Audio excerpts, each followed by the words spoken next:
அன்பான கர்த்தருடைய பிள்ளைகளை, இருதயத்தின் ஆழத்திலிருந்து இந்த கால வேளையில் உங்களுக்கு நல்வாழ்த்துக்கள்.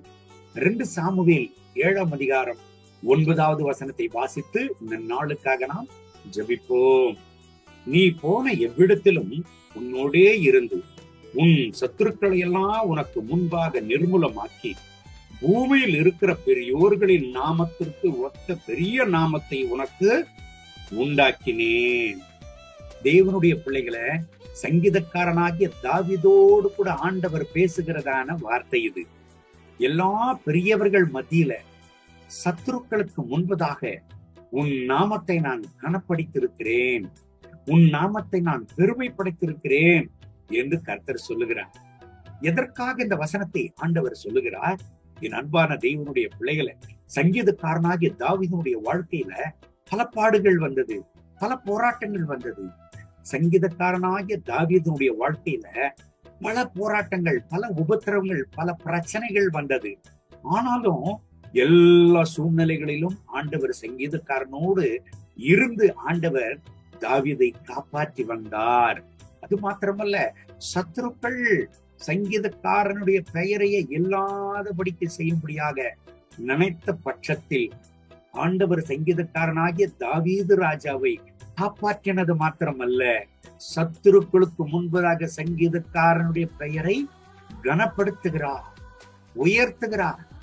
காரணம் என்னங்க? கர்த்தருடைய ஜனங்களாகிய இஸ்ரவேல் ஜனங்கள் சமாதானம் இல்லாமல் அலையாதபடிக்கு அவர்களுக்கு ஒரு ஸ்திரமான நிலையான சூழ்நிலையில் அவர்களை வழி நடத்தும்படியாக. எனக்கு அன்பான தேவனுடைய பிள்ளைகளை, 8வது வசனத்தை வாசிப்பீர்களே ஆனால், ஆண்டவர் சங்கீதக்காரனாகிய தாவீதோடு கூட ஆண்டவர் பேசுகிறார். ஆடுகள் மேய்த்து கொண்டிருந்த உன்னை ஜனங்களுக்கு அதிபதியாக கொண்டு வந்திருக்கிறேன் என்று ஆண்டவர் சொல்லுகிறார். ஆமை அன்பு தேவனுடைய பிள்ளைகளை, ஆடுகள் மேய்த்து கொண்டிருந்த சங்கீதக்காரனாகிய தாவீதை எதற்காக ஆண்டவர் அதிபதியாக்கணும்? எதற்காக சத்துருக்களுக்கு முன்பதாக அவரை பாதுகாத்து, அவரை ரட்சித்து, அவருடைய பேரை கனப்படுத்தணும், பெருமைப்படுத்தணும். கர்த்தருடைய ஜனங்களுடைய வாழ்க்கையில ஒரு சமாதானத்தை நிலைநாட்டி அவர்கள் வாழ்க்கையில ஒரு நம்பிக்கையை கொண்டு வரும்படியாகத்தான் சங்கீதக்காரனாகிய தாவீதை ஆண்டவர் காப்பாற்றி உயர்த்தி வைத்தார். இந்த கால வேளையில இந்த வசனங்களை கேட்கிறேன் அன்பு தேவனுடைய பிள்ளைகளை, உங்கள் பெயரை கெடுக்கும்படியாக அநேக பேர் முயற்சித்திருக்கலாம். உங்களை ஒன்றுமில்லாமல் ஆக்கும்படியாக, உங்களை சங்காரமாக்கும்படியாக எத்தனையோ உங்களுக்கு விரோதமான திட்டங்களை கொண்டு வந்து நீங்கள் இருக்கிற இடமே இல்லாத பண்ணும்படியாக உங்களுக்கு விரோதமாய் கடந்து வந்திருக்கலாம். ஆனால் கர்த்தர் உங்களை காப்பாற்றுகிறவராக இருக்கிறார், கர்த்தர் உங்களை ரட்சிக்கிறவராக இருக்கிறார், கர்த்தர் உங்களை பாதுகாக்கிறவராக இருக்கிறார்.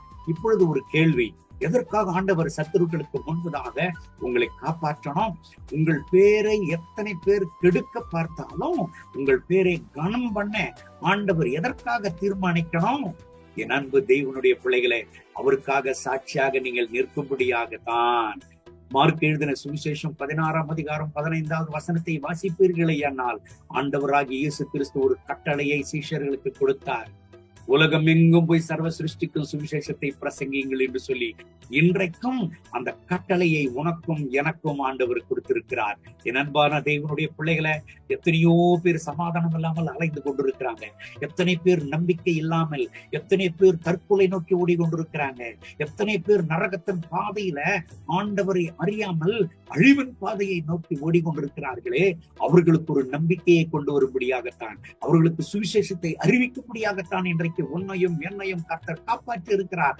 சத்துருவானவன் என்னத்தான் நம்முடைய பெயரை கெடுக்கும்படியாக அவன் தீர்மானித்தாலும் நம்முடைய பெயரை கர்த்தர் கனம் பண்ணி வைத்திருக்கிறதற்கு ஒரே ஒரு காரணம், அவருடைய சுவிசேஷத்தை அறிவிக்கும்படியாக. இந்த கால வேளையில இந்த வசனத்தை கேட்கிற அன்பு தேவனுடைய பிள்ளைகளை, எத்தனையோ வகைகளில் கர்த்தர் உங்களை ஆசீர்வதித்திருக்கிறார், உங்களை காப்பாற்றிருக்கிறார், உங்களை உயர்த்தி வைத்திருக்கிறார், உங்களை நன்மையினால் நிறைத்திருக்கிறார். ஆனால் அவருடைய சுவிசேஷத்தை நீங்கள் அறிவிக்கிறீங்களா? அவருடைய சுவிசேஷத்தின் வேலையை நீங்கள் செய்கிறீங்களா? அடுத்தவர்களுக்கு கர்த்தருடைய வார்த்தைகளை பறைசாற்றுகிறீங்களா? அடுத்தவர்களுக்கு தேவனுடைய ராஜ்யத்தை குறித்து நீங்கள் சொல்லுகிறீர்களா?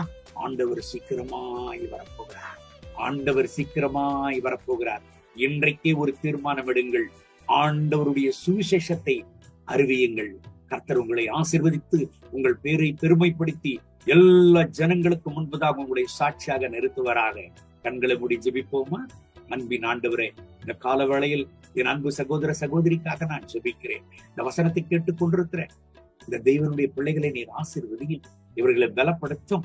ஆம் ஆண்டவரே, எத்தனை பேர் என்னத்தான் சத்ரு இவர்களுடைய பெயரை கெடுக்க பார்த்தால், இவர்கள் இல்லாமலேயே போகும்படியாக சங்காரமாக்கும்படியான திட்டங்களை கொண்டு வந்தாலும் இவர்கள் பெயரை கனப்படுத்துவீராக, இவர்களை ஆசீர்வதித்து உயர்த்துவீராக.